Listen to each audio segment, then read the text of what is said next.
Buenas, sean bienvenidos una vez más en esta ocasión para conversar, disertar sobre el desempeño organizacional desde la perspectiva del rombo filosófico de la doctora René Pedra, en el marco del Seminario Avanzado de Pensamiento Gerencial Emergente impartido por el doctor José Edicio Corrales,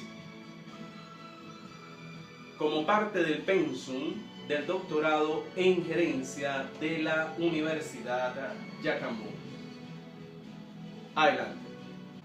La administración y los estudios organizacionales. Vamos a hacer un pequeño repaso por allí para estudiar específicamente el desempeño organizacional desde la perspectiva del rombo filosófico de la doctora René Pedra. Lo primero que hay que indicar es que debemos un poco repasar de una manera muy sintética la evolución histórica por la cual se ha pasado la administración como concepto de ciencia, de disciplina, que obedece desde luego al nivel profesional, al nivel propio a partir de la administración industrial, la administración científica, que luego daría paso a todo lo que es la teoría organizacional y finalmente a partir de la década de los 80, de los 90 del siglo 20, estaríamos hablando de lo que son los estudios organizacionales como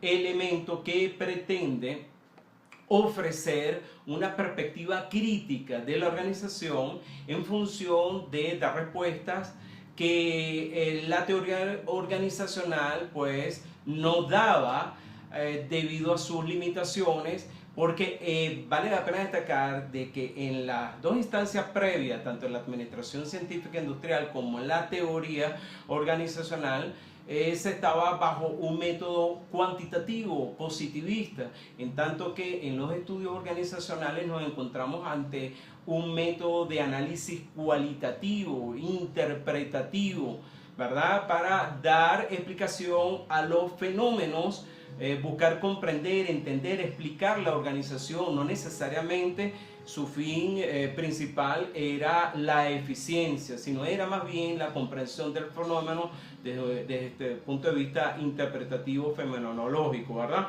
Esto es muy distinto pues a la eficiencia o a la racionalidad limitada que tenía el enfoque en los dos elementos previos. A partir pues, como acabo de indicar, de los 90, se busca un estudio de las organizaciones postmodernas con este método que va mucho más allá de la hipótesis inductiva.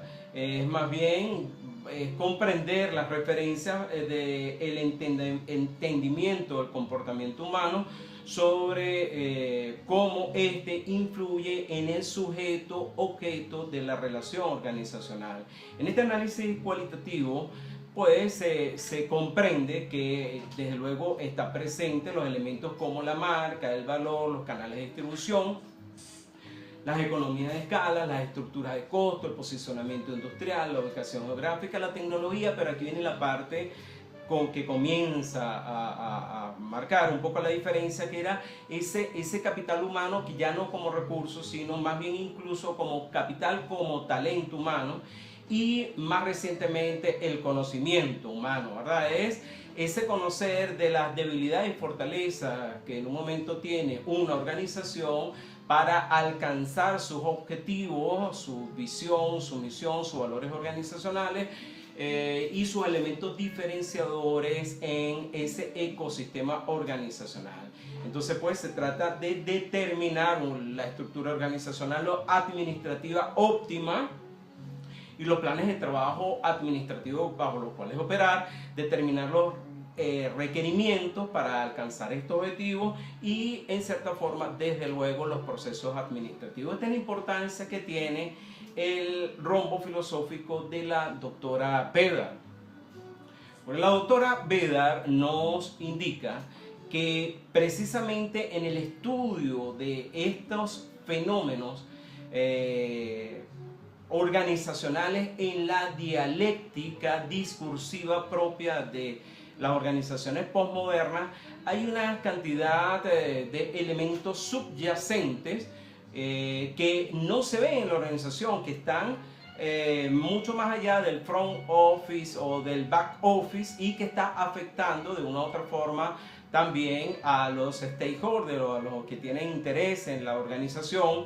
Y en este sentido la doctora Vedar coloca en la cúspide de su rombo lo que se ve en la organización, la creación, la actuación, la conducción, algunos principios elementales desde luego de la administración científica, pero que consumados o conjugados a producir, fabricar todo el ámbito de los materiales, las herramientas, las obras, los resultados, habilidades, es decir, todo lo bueno o lo que se enseña, lo que está allí evidente, pero al igual que el iceberg, más allá de la praxeología, en la base organización de lo que no se ve, organizacional de lo que no se ve, tenemos elementos como todo ese background, todo ese bagaje epistemológico del conocimiento de la ciencia, el conocimiento del conocimiento, la ciencia de la ciencia, en términos de validación, de proceso crítico, de procedimiento,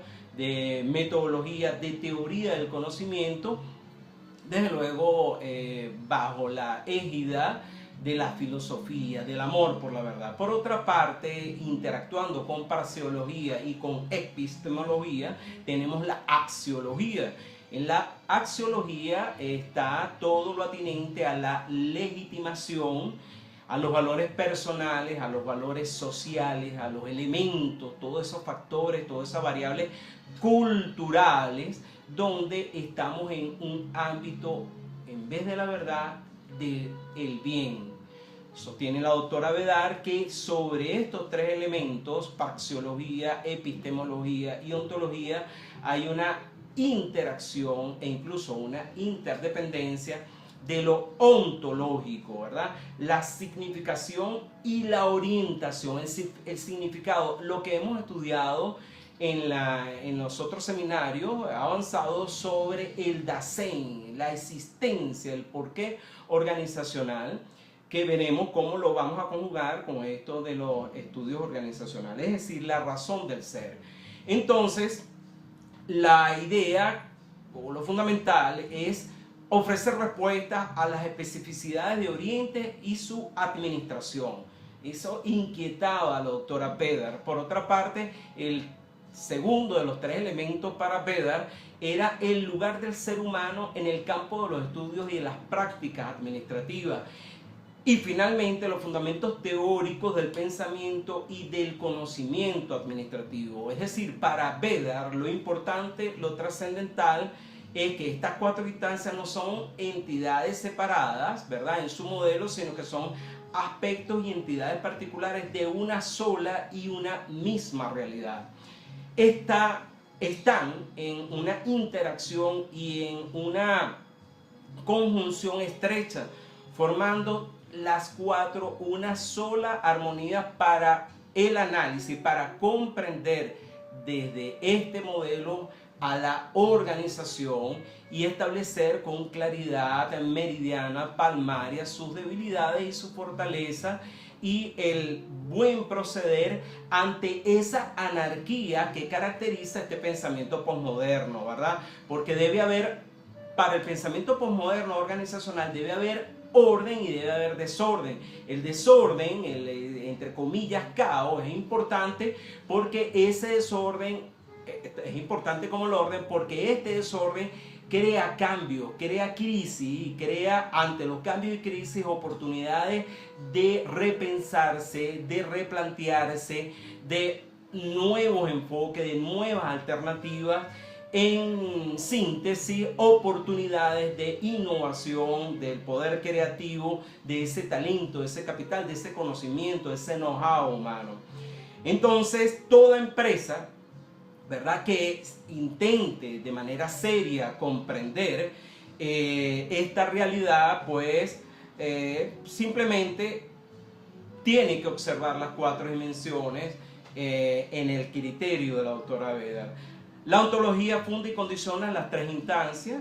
La interacción dialéctica entre ellas entraña una práctica armoniosa para Vedar, esto es importante, la armonía entre las cuatro y desde luego la armonía organizacional que se pretende alcanzar, y la interacción dialéctica entre ellas entraña una práctica armoniosa, mientras que la divergencia o un desacuerdo desembocaría sobre dificultades de funcionamiento. Entonces, si aplicamos el rumbo filosófico al desempeño organizacional de Vedar, nos vamos a encontrar de que vamos a descubrir la fuente de los problemas organizacionales entre las dimensiones, bien sea por exceso o bien sea por defecto, ¿verdad? Por déficit de una sobre la otra.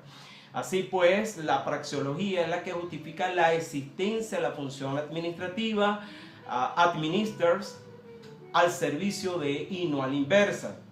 Una persona competente en el sentido amplio del término es aquella cuyas prácticas y procedimientos, valores y principios son convergentes, ¿verdad?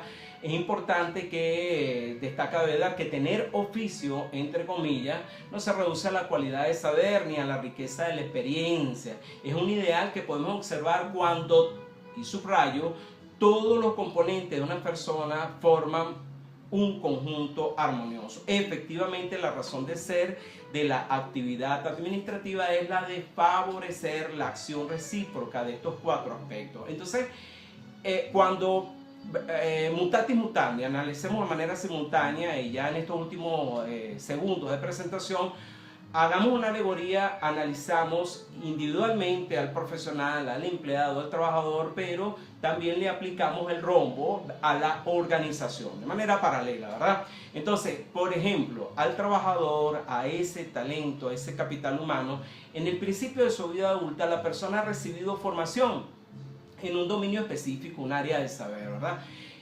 Pero como se está iniciando, carece, ¿verdad?, de experiencia pragmática. ¿De acuerdo? Allí entonces hay una debilidad, una incompetencia que viene desde y se puede asignar a la praxeología. Luego, transcurren los años, va adquiriendo experiencia, entonces después de cierto tiempo en la práctica de un trabajo, ¿verdad?, su debilidad va a surgir desde el punto de vista ya del conocimiento epistemológico, ¿verdad? Y se traduce por necesidad de actualización y desde luego organizacionalmente, bien sea el individuo o la organización, va realizando de manera racional, todos los esfuerzos para superar eso a través de detección de habilidades, necesidades, de destreza y necesidad de adiestramiento, etc. Luego viene un tercer paso. A medida que la persona gana ahora madurez con la conjunción previa, entonces allí deviene una situación importante para la organización y que se vio mucho y se ve mucho aún en las organizaciones, que está relacionada con la ética. Es importante porque la persona se hace de paradigmas, se hace de modelos, y a veces esos paradigmas, esos modelos, esos ejemplos por excelencia no están necesariamente muy bien nutridos o muy consustanciados con la ética en la administración pública, con la deontología, etc. Y finalmente, la madurez. Se alcanza la madurez, la sabiduría que lo acompaña normalmente. Una persona busca, ya va a decantar, va a depurar, va a tamizar todo ese background que ha adquirido a lo largo de su vida y en la conjugación de estos tres primeros elementos, ¿verdad? Entonces, en función de la diversidad, de dar sentido, lo que le hace ir a lo esencial. Esto se refleja en el dominio de la ontología. Lo mismo sucede mutatis mutandis con las organizaciones, ¿verdad? En el ciclo de vida de la organización, en el ecosistema organizacional, en las alianzas estratégicas, en las fusiones y en algunos casos de las MIPYMES, desde luego en la quiebra de la misma. Pero este rombo así expresado nos permite, este modelo así expresado nos permite analizar a las organizaciones, cualquiera sea su segmento industrial, cualquiera sea su área de productos o servicios, cualquiera sea su sistémica nacional, transnacional, internacional, etcétera, y asimismo también a un grupo de trabajadores, a un área de la organización, y en ese sentido el mérito en conclusión del rombo, del modelo de la doctora Pedal, consiste en que aplica un modelo cualitativo, interpretativo, pero que trasciende, en mi modo de ver, un poco los estudios internacionales, rescatando un poco aquel elemento también